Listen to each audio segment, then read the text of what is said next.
നമസ്കാരം. ഭാരത് ലൈവിലേക്ക് സ്വാഗതം. പഹൽഗാം ഭീകരാക്രമണത്തിന്റെ പശ്ചാത്തലത്തിൽ കേന്ദ്ര സർക്കാരിനെതിരെ വ്യാജ വാർത്തകളുമായി സമൂഹ മാധ്യമങ്ങളിൽ ആക്രമണം നടത്തുകയാണ് ചിലർ. ഭീകരാക്രമണത്തെ ഇന്ത്യക്കകത്തും പുറത്തുമുള്ളവരും സിനിമാ മേഖലയിൽ നിന്നുള്ളവരും ഒക്കെ അപലപിക്കുമ്പോഴും സമൂഹ മാധ്യമങ്ങളിൽ കേന്ദ്ര സർക്കാരിനെതിരെ വിഷം ചീറ്റി ചില ക്യാമ്പയിനുകൾ ഊർജിതമായിട്ടുണ്ട്.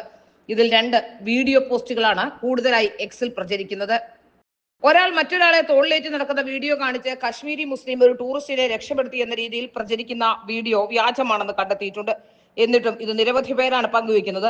സ്വന്തം ജീവൻ പണയപ്പെടുത്തി അപരിചിതനായ ടൂറിസ്റ്റിനെ പഹൽഗാമിൽ ഭീകരരുടെ പിടിയിൽ നിന്ന് രക്ഷപ്പെടുത്തിയ കശ്മീർ മുസ്ലിമിനെ നിങ്ങൾ സംശയിക്കുന്നു എന്ന് പറഞ്ഞാണ് കേന്ദ്ര സർക്കാരിനെതിരെ സമൂഹ മാധ്യമങ്ങളിൽ കറങ്ങുന്ന വീഡിയോ ഉണ്ടാക്കിയിരിക്കുന്നത്.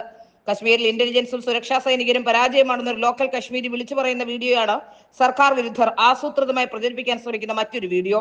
7 ലക്ഷം സൈനികർ കാശ്മീരിലുണ്ടെന്നും ഇവരെല്ലാം പഹൽഗാമിൽ ആക്രമണം നടക്കുമ്പോൾ എവിടെയായിരുന്നു എന്നുമാണ് ഇയാൾ ചോദിക്കുന്നത്.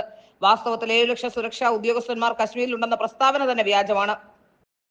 ഇന്ത്യൻ സേനയുമായി ബന്ധപ്പെട്ട നാഷണൽ സെക്യൂരിറ്റി ഗാർഡുകളാണുള്ളത്. ഇവർ അത്യധികം അപകടകരമായ സാഹചര്യങ്ങളിൽ ഇടപെട്ട് പ്രവർത്തിക്കുന്നവർ മാത്രമാണ്. ഇനിയുള്ളത് BSF, CRPF, SSB, CISF എന്നിവരാണ്.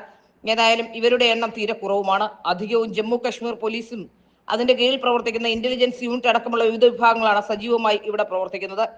ഏതായാലും ഭീകരാക്രമണത്തെ ഇപ്പോഴും മതം പറഞ്ഞ് ആക്രമിക്കുന്നവർ രാജ്യത്തിന്റെ ശത്രുക്കളാണെന്ന കാര്യത്തിൽ യാതൊരു സംശയവുമില്ല. ആക്രമണ ഘട്ടത്തിലും ഒരു അപകടഘട്ടത്തിലും രാജ്യത്തോടൊപ്പം നിലനിർത്തിക്കേണ്ട പ്രതിപക്ഷ നേതാവ് പോലും ഇപ്പോൾ മറ്റു ചില കാര്യങ്ങൾ പ്രചരിപ്പിക്കാനാണ് ശ്രമിക്കുന്നത്. ഒരു വിഭാഗത്തെ മാത്രമായി കുറ്റപ്പെടുത്തേണ്ട എന്ന് പറഞ്ഞുകൊണ്ടാണ് ഇപ്പോൾ പ്രതിപക്ഷ നേതാവ് രംഗത്ത് വന്നിരിക്കുന്നത്. ഇത് ഒരു വിഭാഗത്തെ മാത്രം കുറ്റപ്പെടുത്തലല്ല, നമ്മളെ ആക്രമിക്കുന്ന ഒരു രാജ്യത്തെ ഒഴിവാക്കി നിർത്തുന്ന ഭീകരാക്രമണത്തെ ഇല്ലാതാക്കാൻ ശ്രമിക്കുന്ന നിലപാടുകളാണ് സർക്കാരിന്റെ ഭാഗത്തു നിന്നും ഉണ്ടാവുന്നതും ഉണ്ടാവേണ്ടതും. അതിന് എല്ലാവിധ സഹായവും ചെയ്യേണ്ടത് രാജ്യത്തെ പൗരന്മാരാണ്.